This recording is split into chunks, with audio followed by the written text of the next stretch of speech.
Hi, it's B and it's Arad. Hey, nice to meet you guys again.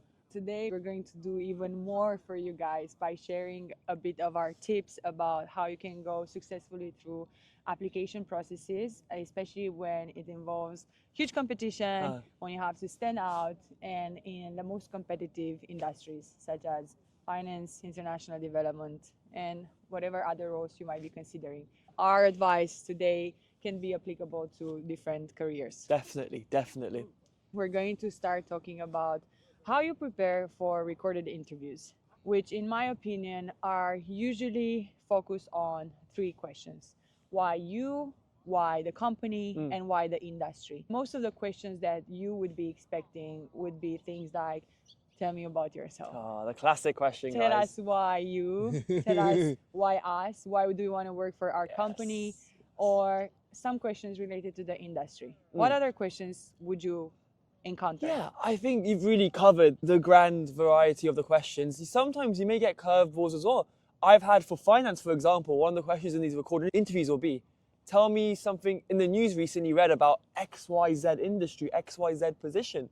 You can also get some brain teasers I've actually seen before, thinking on the spot, how will you structure or approach this logical problem which they provided you with? Okay, so how do you prepare for recorded interviews? How did you prepare before? So what I do in general, if I know a application process has a recorded interview, these questions we were just talking about right now, right? Yeah. I'd make a Word document.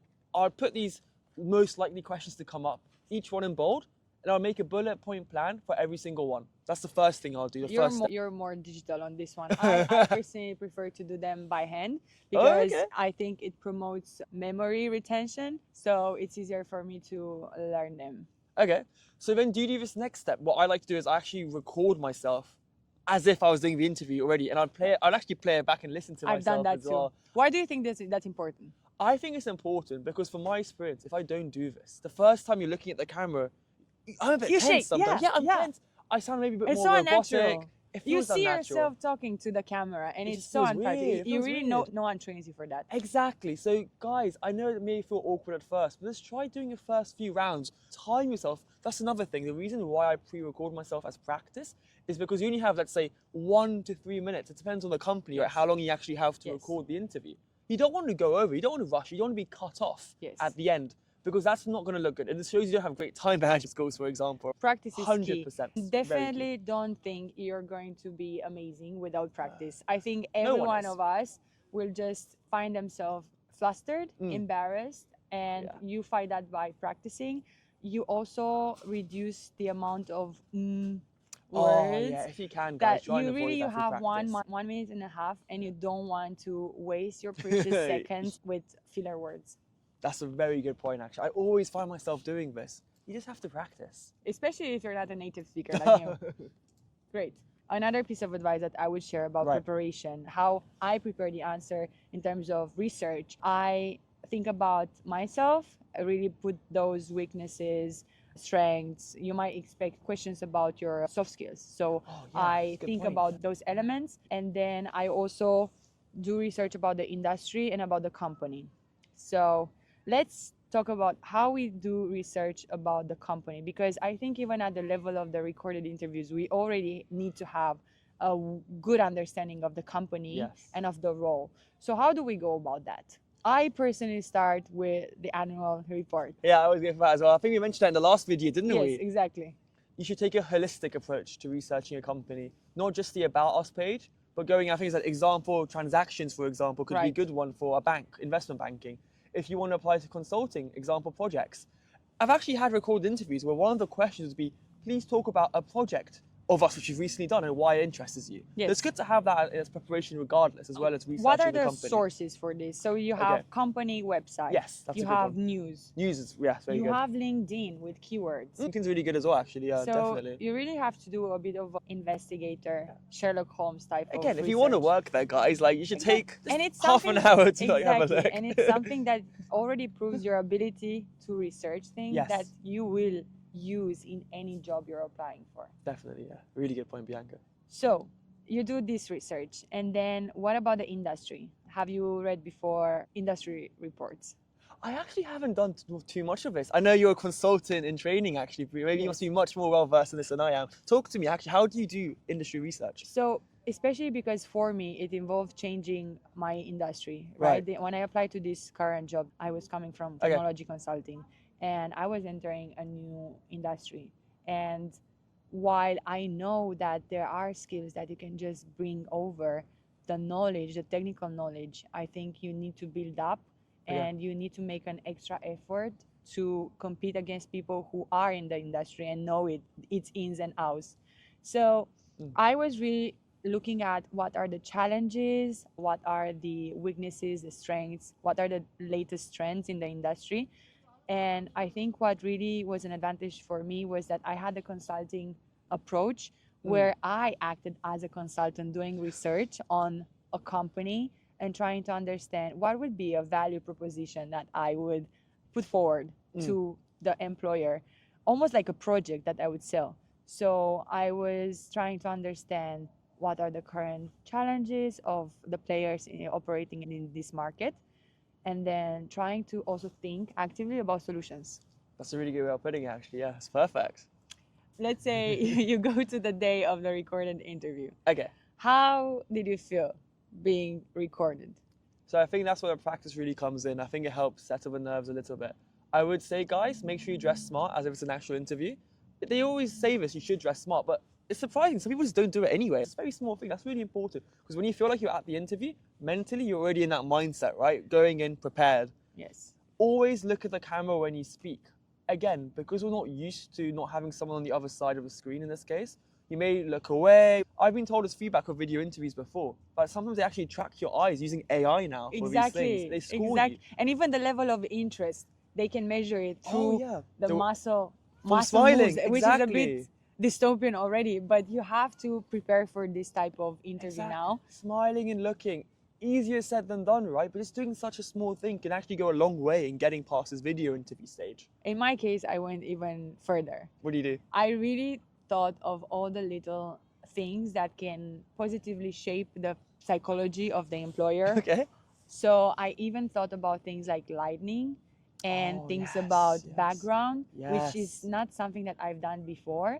But because I had the opportunity to do it in the apartment I was in, I used that to my advantage too. So I put a little flower behind. Oh, that's nice. And then I used the color that advantages me the most. Okay. So I really think you can go to great lengths to put your profile better light than other candidates. Again, small, easy things can add up and make a really big difference at the end. Great. I think we gave quite a lot of advice on how to really rock that recorded interview. Now you have no excuse, basically. You have to rock it. Exactly. Let's say you're going to get selected for a real interview. What do you do first? Okay, so what I first do is I first reinforce my understanding of the company. Lots of cases, I think it takes quite a while after doing the recorded interview and actually hearing back for the final interview. So refresh yourself. Maybe new things came up in the news, for example. The first thing I'll do is go back and remind myself, why do I want this job? What is the position exactly? Strengthen my notes, whether it's writing or typing. Just get a lot better understanding there. So that's the first thing I'll do. And you forget, right? You forget. You're applying to many jobs as well, you know? So. Exactly. And also it might be between 2 to 3 weeks between the stages of interviews. So, and again, you can take for granted that you know what you're about to say. And then you get there and then emotions take over and you completely forget what your main points were. And it's just a pity because you probably put so much effort already. And each stage is another competition arena. 100%. And this preparation can make the difference. So how I go about it also is, if possible, I try to look for information about who is going to interview me. Oh, that's a good point. So what I did was looking at the manager, what he did in the past, what are the industries that he's coming from, and the other colleague, and really know what they were working on. Because first of all, there might be projects that I might work on. Second of all, you have to prepare some questions for the interviewer too. And also, you can prepare talking points that will create connection with the interviewer if you know their background. Definitely. I think I was going to touch upon this actually. I think having questions prepared to ask at the end is very important. And not just one or two. Like I've had interviews where I've had about 6 questions I had time to ask. Because sometimes the interview finishes early. You don't want to be like, okay, cool, see you, hopefully it's fine. I have Use no up all the question. time. And it's also an Yeah. interview is not just them interviewing you. It's the other way around as well. Exactly. Yeah. I think the more you advance in your career, the interview is an opportunity for you to ask questions, to really make sure that those people you're going to spend at least 8 hours per day, at least every day, are decent people, Yes. are people whose value align with yours, and especially if they're managers who can really put your career first and think about your growth. So you really want to make sure of that. I think it's underestimated, this 100%. moment of questions for the employer. And like questions, they don't have to be super complicated technical questions. I, for example, always love asking, what is the single best thing about this job in your opinion? And you know, they give such nice, pleasant answers. Oh, the culture, Right. oh, the content. It makes them happy, right? Just like asking, like, what is the reason why you're here as well? I ask about challenges or challenging projects that they delivered because I want to understand what are some of the existing problems in the institution, how the team is working, how they are even talking about problems in general. If they're going to try to gloss, it's not a good sign, exactly, is it? Exactly. So Aaron just wanted us to also talk about how you navigate the interview itself in terms of structure. If I can just start, I think the first thing you have to prepare is going to be your tell me about yourself question. I cannot emphasize That's always and the first re-emphasize. question. Exactly. It's always the first question. And I think it's always the moment when most of the employers know if they like you or not. Right. I really think it's the moment where you establish your first connection, your first impression. It's the tone of your voice, the way in which you act, the way in which you sell yourself, the way in which you prove your motivation. And my piece of advice on this one is do not go into the repeating your CV. No. What you want to do is pick 1 or 2 stories maybe that were touched upon by in the cover letter and really shine as your authentic self. I think you have to really show your conciseness in this question, Yes. while also showing your enthusiasm. You don't want to speak like a robot, being like you're repeating your CV. They're not here to hear what they've already read. Yes. Try and add a more personal touch, I would say, to your experiences and your education, the whatnot. What you think differentiates you from other people. Really make sure that comes up in this question. And don't ramble on for too long. Completely. Right. And I think you need to use any interview opportunity as bringing another extra bonus point about who you are. Yes, yeah. And it's basically building the layers of your personality. Right. So then when they go into the room and then they discuss, the HR will say something and then the manager will say something else, and then whoever met you with other opportunities, they can say something else about you. So you come across as your profile is comprehensive and rich in experiences. Yes, that's a great point. So you tell me more about how you navigate the interview process itself.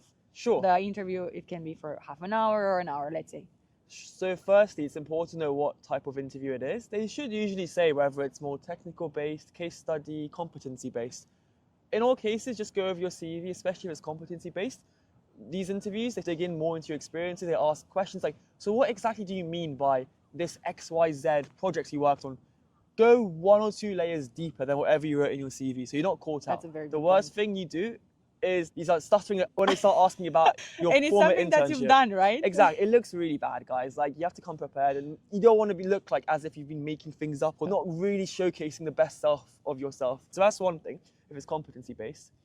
If it's technical-based, of course, it depends on the industry. I can speak from my experience for finance, for example. It would be more talking about things like derivatives, asset classes, global markets, concepts. Review these, right? In my experience with finance interviews, they start with a basic question like, what's an option? They then ask, okay, XYZ example, this much money, 10 million, what happens if 2% increase? You know, they want to see how you think on the spot. They're really testing how deep you can go, staying calm, collected, but making sure you showcase you've done your research and just thinking through a problem. They want to see your problem-solving skills for technical interviews, I think, more so than the competency interview. So really make sure you know your technical side of things, whatever industry or whatever job you're applying for. So let's go back on the competency skills. Sure. I think it's very important to review your CV and have the story of every single bullet point that you've put there. Yeah. To have a concrete example of what you mean by that. Sure. And to have the STAR framework. You can use that when you give a bit the situation, you give the problem, how you solved it, the achievement. So it's again 1 to 1.5 minutes of stories that you Yeah. have to know by heart, and Exactly. you know exactly why you put that bullet point there. Whereas for technical interviews, first of all, ask the interviewer what the interview will be about, so you can do your homework, Yes. and that also shows them that you know that you have to prepare specific things and that you're not afraid of asking what you should be preparing for. And for the technical interviews, what you said about really thinking through is the most important point for me, and the one that I found the most appreciated by employers. They don't want you to just quote answers that exist out there that you Right. came across in the industry, because they want you to think for yourself, and they want you to come up with an answer and an interesting point of view, an interesting framework to address that problem. Especially when it's about solving a problem, they want to see that you're able to think how to solve that problem on your own, Right. and how to use different technical concepts to come up with a solution. And I think if it's a case where you're not completely sure about the answer, rather than going to do a roundabout way of answering the question, this is the most important. just be Yes. honest and say, I'm not quite sure, but I'm happy to go away, Yes. do some research, and get back to you. They appreciate honesty, guys. I would even go as far as saying how I would do more research to find out. Yes. Give a solution. Good point. Give a Exactly. solution. So I don't know how to solve this, but this is how I would go Yeah. about finding the answer. Exactly. Never just. So we talked about competency interview and technical interview. Yes. Sometimes some jobs will require technical exams or Yeah. technical assessments.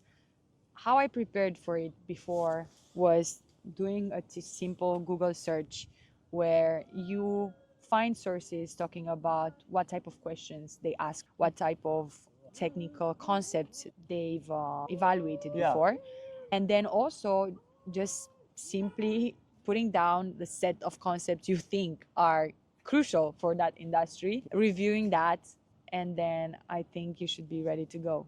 Yeah, I think I completely understand, guys. It's not usually clear maybe what a case study or technical assessment would entail. Some of these technical assessments are very unique to the organization.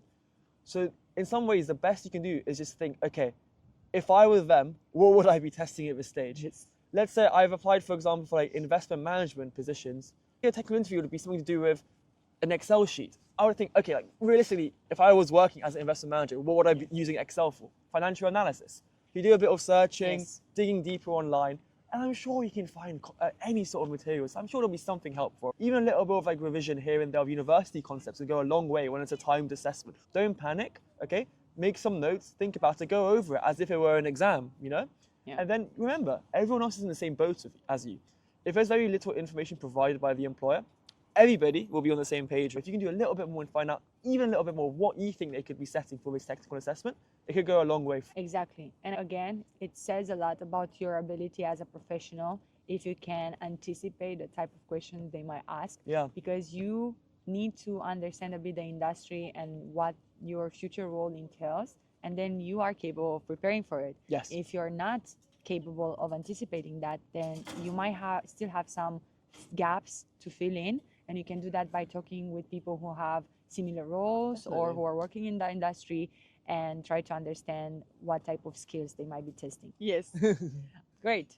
And Arad, finally, we were almost about to miss this point, but people these days have to use AI and ChatGPT in their prep. And most of us are a bit uncomfortable to talk with their friends to prepare for an interview because it's embarrassing, and you might just not find your words and you're not ready there. Feels weird. But what I did in the past was getting my answers through ChatGPT and asking how I can improve it, how I can sound even more convincing, and then getting what sounds like me, so it still authentically me and not ChatGPT. Even for technical assessments, most probably you can ask ChatGPT or another AI tool to give you like 50 potential questions that can be asked, and you can go to that length of actually answering all the 50 questions. Why not? If you want, you can just answer 10 or 20, but there are so many ways now in which you can anticipate the future, and you can prepare for the technical questions. If it's for a job in finance, you can just ask such AI tool to give you the 50 most likely concepts to be tested Yeah. and just learn them. Why not? Why not? AI is there to be used right in these sort of settings. If other people are going to use it as well, make sure you're ahead of the curve and using it to the best Yes. of its ability. Exactly. And then last point, you might have an interview with a director general or a managing director. It's the big boss, the leader, who is picking between one or three candidates. Yes. So how do you go about preparing for that? I think from my experience, the heads of the team want to see a lot more about, can I work with you? They want to see more your personal side of things, such as, is this person reliable? Are they a good team player? Are they enthusiastic about the job? It's more about that sort of connection, I feel, from my experience. It's all about showing who is Arad, in my case, as a person. I think it's true. And this is where soft skills comes into play and where you have to show that you're capable of first really understanding who the managing director is Right. in the first 1 minute. So when they present themselves, you pick on small cues of who this person might be and you will try to buy him in or buy her in Yeah. and to put your profile into the good light. Okay. So I think here it's really how you swoon people into your favor. And I think you just do that by, again, being your authentic self. You're not trying to lie about who you are. If you're good at technical skills, you're going to put that forward. If you're a people person, you're going to put that forward and try to customize your stories based on the skills that you want to highlight so they know who they get if they hire you. Another thing I thought it's very important before going to meet the director general is really relax. Yeah, easier than done. It's easier to say that, but I really think it's at the point where you've proven enough for them to consider you. And you also need to, when you meet these very high level people, you need to be a bit relaxed because I think they're going to smell fear. And most of these people, they want to hire someone who's mature emotionally. And that can only come across when you are in a very peaceful state of mind. Sure. I think that's really good advice, actually. I always try and do this, but naturally, especially if it's an in-person interview, you're going to be a bit nervous, but tell yourself they are human after all. Yes. And they just want to see your human side I think too. so. And that makes a big difference. I think just if you mentally put them down from the pedestal that you think they're like this perfect professional beings, Right. it's just easier. Yeah, definitely. Never just say and then leave it. Like, Or try and give a solution. try as to Bianca just said. try, a little bit of you're wow, arrogant. I think so. Yes. I think you should do this. Yeah, they can smell. They've had many interviews done before. They know. They can tell. All right, thank you very much. Let's now talk a bit about just final touches. Sure. What is in your control? So I just wanted to share. I think it's useful to send thank you notes, especially for smaller organizations where you are in direct contact with the hiring manager. I personally did that in my successful applications, and I sometimes wonder if this is one way in which my profile stand out. So I thanked for the time of the people who interviewed me and just Makes them more human. exactly, and just express my enthusiasm about hearing from them. But a very important question that I receive from applicants: how do you manage excitement between the stages, and how do you keep yourself in a mental health situation? Not get overexcited. Exactly. And also, just how do you deal with the stress and anxiety? Sure. So I do always get a bit, I always start envisioning myself in the job, which you shouldn't be doing, right? As you said, like, it's hard to control. But I think in some ways, by doing that, it really shows to yourself how much you want it. And I hope that actually makes me, if anything, perform a bit better. Like, be like, I really want to be there. So when we talk about the stress and anxiety, what I try and do is, of course, maybe showcase some gratitude. Like, okay, at the end of the day, I'm so fortunate / talented to make it this far in the process. And there's been many times where I've got to the final stage and not got in. And like, it's not a great feeling, but you sort of pick yourself up.